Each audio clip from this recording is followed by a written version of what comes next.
episode of Musical Chairs with me, CheerUpCharlie.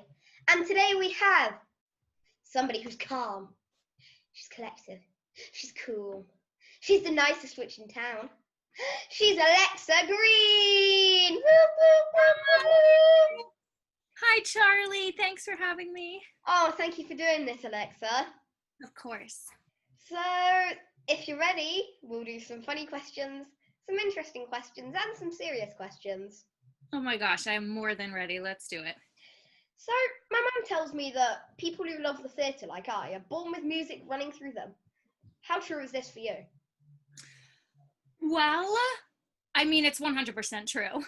My parents are musicians, so I grew up around all kinds of music and fell in love with Broadway. My first show was Peter Pan. Ooh. And I remember sitting in the balcony and Peter flew up to the balcony and I was like, that's it, I'm hooked.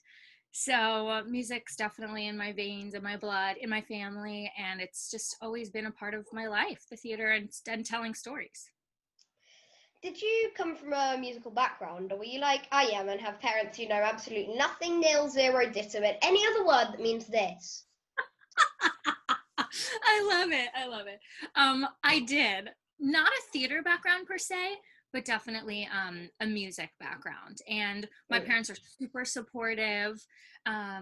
So I just always grew up around art and music. And you know, as much as I want to be involved, I'm allowed to be, and in whatever capacity, yeah. Cool. Where do you do your professional training, and how accessible is it for everyone in the US to train? Great question. So I went to a theater magnet high school on Long Island, and actually, true story, we did the very first high school production of Les Miserables, and I played young Cosette as a freshman. Oh, well, the very, very first one. It was super exciting. A long time ago. Yeah. Then, no, I'm sure it's not that long. It was yesterday, actually. So. Not that long. And then I went to the University of Cincinnati College Conservatory of Music for musical theater, and got my BFA. And then I just most recently got my master's degree in music and music education with the specialization in vocal pedagogy from Columbia University Teachers College in New York. So I have done a lot of training. I love school. I love learning. And I'm also always taking voice lessons and dance class and acting classes. And I think, you know, theater and the arts should be accessible for everybody. All walks of life, everybody who wants to learn, to grow, to be an artist absolutely should have the opportunity. And, you know, we need to work on that more. We need to make funding and accessibility accessible to everybody. And the good thing about Zoom and online is that I can reach people all over the world. And it's the coolest thing. I mean, look at us right now. We're connecting here. So I think it's getting better, but we have a lot of work to do. Yeah. So, where were you the day you found out you had got your big break, and what was it? Oh my gosh, I love this question. I was actually home alone at my parents' house, my childhood home. It was 2008, and my agent called me and said, "You got it." And it was the Glinda understudy in the LA company of Wicked. Yeah. And I was all by myself, and I was like, ah! Screaming, and nobody was home. My parents were out. I don't know where they were, but, and I had to call everybody and tell them the good news. That was definitely my big break. Definitely getting the Broadway show Wicked was highlight. And coming on from that, what was it like to play the nicest witch in town?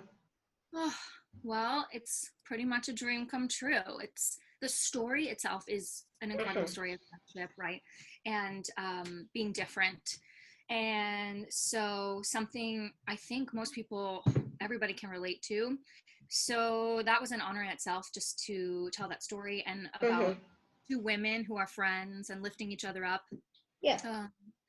And getting to sing that music every night. And costumes and do that dancing. I mean, it's just such a perfect show. It has laughter, heartache, a little bit of everything, battle scenes. So it was a dream. Cool. So what made you start your incredible Alexa Green voice school? Oh my gosh, thanks. I love this question and I'm so proud. That's one of my proudest accomplishments, achievements ever. I, growing up, always had people ask me, how do you do that? What are you doing? Can you help me? And, you know, I took voice lessons and I knew how to sing, but I didn't really know how to be an educator or help somebody else harness their talent. So I went back to school in 2017 and got my master's and really wanted to help others. That's really where it comes from. And so that's how it all got started. And it's sort of evolving. It's still changing. It's still new. I'm still a new teacher. And I teach pros and also like high school kids. And so it's kind of a nice combo. I'm learning and they're learning and we're doing it together. So are you looking for any English students between the age of 10 and 12, high profile, maybe just interviewing you right now? Charlie, I would love that. I would be honored. Yes, cool. Of course. Let's do it. Whenever you want to sing, just tell me. Okay. #CheerUpCharlie was born just over 12 months ago now due to my decision to make a stand against bullying. I'm very lucky to be in a position to use my voice and speak to people like you that give my generation the hope that things will change. But change needs to be learned. How do we help get over this massive negativity around the arts, especially in boys? And is there a stigma attached to the arts in America? Wow, that question, so many levels. Yeah, well, first of all, I applaud you and I'm obsessed with you. I think it's amazing what you're doing and being a leader. You know, we need leaders. We need people, beacons of hope, people to stand up and say what they've gone through and, you know, hold other people accountable and move forward. That's really cool. So, you know, congrats to you for being a leader here. Thank you. I definitely think there's a stigma about theater in general, you know, musical theater, and especially with boys and growing up and doing theater. But I know some football players from my high school that took some ballet classes to make them better athletes. And I really like that analogy that, you know, we're performing athletes. We are vocal athletes. We are absolutely performers, do 8 shows a week. I mean, it's super physical. And so, you know, there absolutely is a stigma, but we have to kind of break down those walls. And the arts are for everyone. You know, art reflects life. It's a reflection of what we go through on a day-to-day basis for storytellers. So, yeah, the bullying thing, it just needs to end. We need to lift each other up, not tear each other down. There's room for everybody at the table. There's room. Yeah. So just to tell you, I've got a little surprise for you at the end of this. You might like it. I don't know. Okay. So if you could give yourself some advice as a child, knowing what you know now as an adult, what would it be? Be kind. Yes. Always have forward motion in whatever you're doing. And it's okay to change paths. Okay to make mistakes because we're human, we're going to. So be on time. These are all things I've learned. Foster and hone your craft and also nurture your relationships. The most important thing, at least to me in life, is family and friends. And so that will lift you higher. It's so much better to celebrate success with the people you love than by yourself. So just keep going. Just always keep going. Even if it's one, my mom always says to me that quote, if a journey of 1,000,000 miles starts with a single step.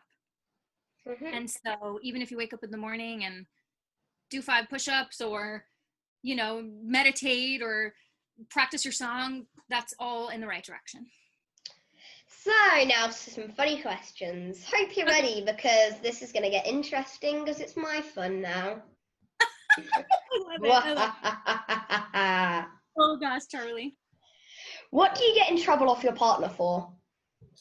Oh my God, I'm so embarrassed to say this in real life, but I can think of it right away. He calls me the gas man. I have a lot of gas. But like, he gets so mad at me. And you gotta own it, Yeah. And it's not in public, it's in our home, it's in a safe space. So, but you're turning red, I'm also turning red. I've never said that publicly out loud, but honestly, that's the thing. That's it. Oh, also, I'm a really good stacker of dishes in the sink. I like to make puzzles. I don't stack them neatly, and so it's like always the leaning tower in there. It's it's really good. I'm painting myself in a great light. You've worked with many incredible people, including Neil Patrick Harris. So, who would you most still like to work with?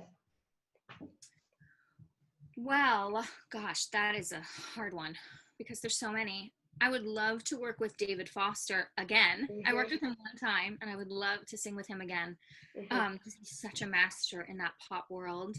And just singing with him is like jaw-dropping. I would also love to work with Sondheim again. I worked with him once, but on a more deeper personal level, I guess. And maybe some female directors. I would just love to sing with. My dream person to sing with is Alison Krauss. She's a bluegrass country artist. But those are some of my dreams. Cool. So this is my favorite thing to ask. Because I'm a kid, I love this stuff. Yep. What is something that nobody knows about you till today? The more gross, the better. Because, like I said, I'm a kid. I love this stuff. The more gross, the better. I don't know. This is. I just love, as you can see, I'm super tan. I have water in my backyard, so I'm always out in the sun. I'm kind of a sun goddess. I guess people know that because they see it, but I just love being outside. That's not really gross or weird, being a kid, but it's just like my happy place in the sun. And I the blonder I can get my hair and the tanner I can be. It's kind of just. I love being in the sun as well. Yeah. It's really nice. So now's for a round of quickfire questions. Who would you go and eavesdrop on if you're invisible? Oh my God, quickfire, and I'm not even quick. You don't have to be quick. Just because they're quickfire questions doesn't mean you have to be quick. Okay, that's a good one. Maybe like Bernadette Peters or Patti LuPone in their dressing room before the show to see their pre-show rituals or what they do or what they do in their free time. I would love to know that. Just to warn you, if Alexa Green ever becomes invisible, lock your dressing room doors. That's kind of weird, I guess, huh? Favorite animal? Quick fire questions. Favorite animals? Moose. Moose is cool. Childhood book. Childhood book? I'm a Harry Potter fan. Through and Harry Potter. I love Harry Potter. I have a den in the backyard. Or you destined. What? I have a whole Harry Potter den in the backyard. All right, I'm coming over when this is all over. Mum will send a picture. Oh my God, please. I have 60 and 17 wands, including Lucius Malfoy's staff. Oh, I'm obsessed. I love Harry Potter. Yeah, cool. Favorite city? I mean, I would say New York because I'm a New Yorker and I'm biased, I guess. I have been to Rome twice and I love Rome. There's so many amazing cities in the world. I've never been to Australia. I would love to go to some of the Australian cities. I was born in Australia. You were? Yeah. Oh my God, that's so cool. No. And where do you live now? Where are you now? We're in Reading. Okay. Just outside of it. Cool. Last song downloaded. Rascal Flatts' new EP, also Taylor Swift's new EP. They both have, or album, they both have new records out. And as you can tell, I love country pop music. So both of them, I downloaded and I purchased both of them. You are literally the fastest person ever to do that. Everyone normally has to check their phones and go to Spotify, and then they go, oh wait, no, I don't download music on Spotify. So then they go to Apple Music, and they're just like, oh my goodness, just stop. That is so funny, but I'm a music listener, and like so many people are reading books in quarantine and doing all this, and I will literally lay outside or in my bed or on my couch and listen to an album start to finish. So that's my book. So I know all of the stuff I'm listening to and downloading. Burger or pizza? Oh, pizza. Heels or flats? Heels, although flats are super comfortable, but heels are glamorous. Favorite ice cream flavor? Chocolate chip cookie dough, a classic. Ooh, nice. Favorite place to holiday? A beach anywhere, or like a national park, Yellowstone, or somewhere with mountains, beach or mountains. I'm one of those, like, I love hiking, I love rivers, I love being on top with the view, but I also love swimming in the ocean. Well, my favorite ice cream flavor, you will probably find this disgusting, but my favorite ice cream flavor is birthday cake. It's a delicious ice cream flavor. It is actually delicious, birthday cake. It is amazing.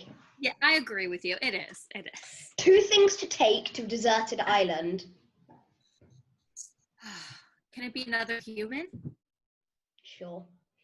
So, my boyfriend Rob. Yeah. And toilet paper. People are gonna think I'm crazy. I don't have a problem in the bathroom, I swear.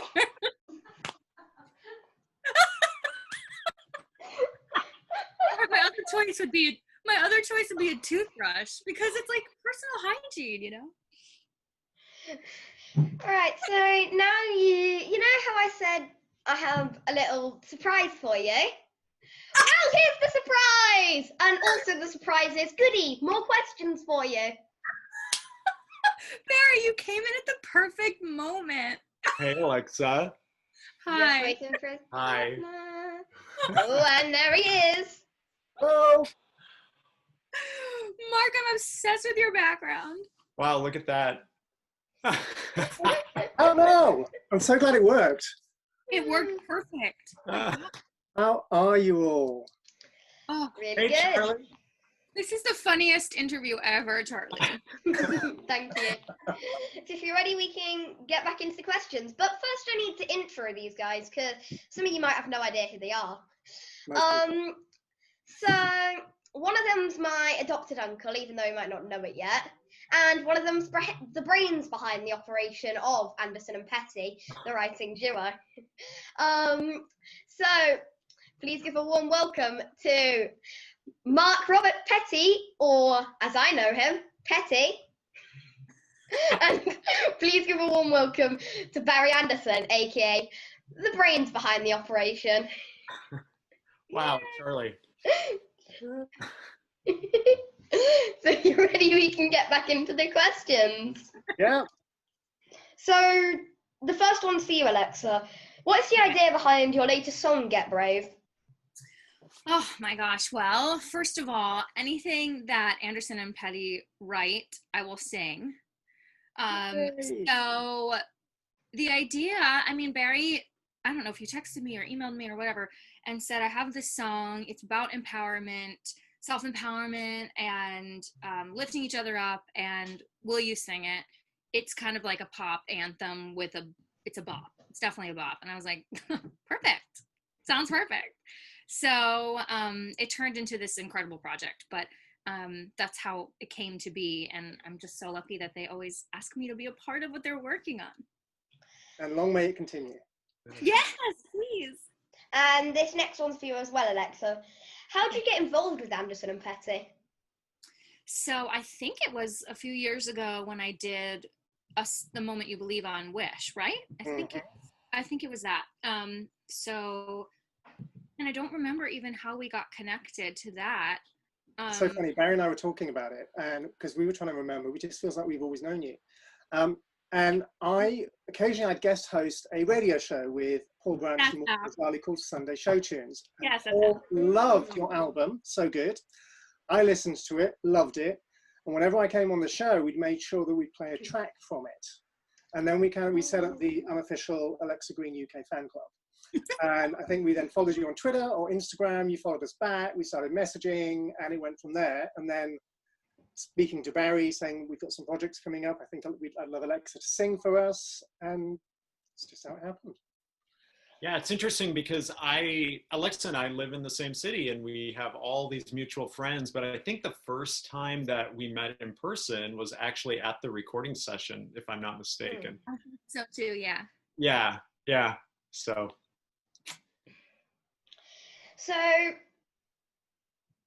Mark, Barry, this is obviously not your first release songs. You've already released 2 previous albums with US and British artists on them, just like Alexa. What is next for both of you? Funny you should say that, Charlie. Now, we've got something coming out. Barry, is it this Friday or next Friday? This Friday. It'll probably be... Friday. Yeah, this video will probably be being watched after it's already out. Probably, yes. So a couple of years ago, we did 3 songs from commissions that we were given for various projects. Nothing ever came of the projects, but we obviously went ahead and wrote the songs anyway. And we recorded them all at a production studio in New York called The Cutting Room. And we had the sessions, and we thought, why don't we release them? Because they're not available anywhere. We recorded them. So over the next 6 weeks, we're going to be releasing one of the singles every 2 weeks. So we've got 3 singles that nobody's heard before. A song called I Do, which is going to be sung by Jen Burley-Bentz. And it's based on something called objectum sexuality, which is where people fall in love with inanimate objects. And this particular one is about a woman who fell in love with and legally married the Eiffel Tower. Barry, do you want to talk about the other 2 releases? Yeah, and there one is sort of like a jingle that a couple of friends came to us with, looking for something for a podcast that they were putting together, and that song's called Dream World. And then there's another song called He Never Lost the Fight, about the boxer from long ago. His name was Jack Johnson, and so it's sort of his life story. So we've got these 3 tracks, and they're all very different from each other, but they were all recorded during the same time and in the same studio. So we thought it'd be a nice little package to release. So you guys can all look forward to that. You can find those everywhere where you get your music. Love it. Cool. So, Mark, Barry, the words in Get Brave song resonate with so many people, especially given the current crisis happening around the world. Where did you get your inspiration from for new songs like Get Brave?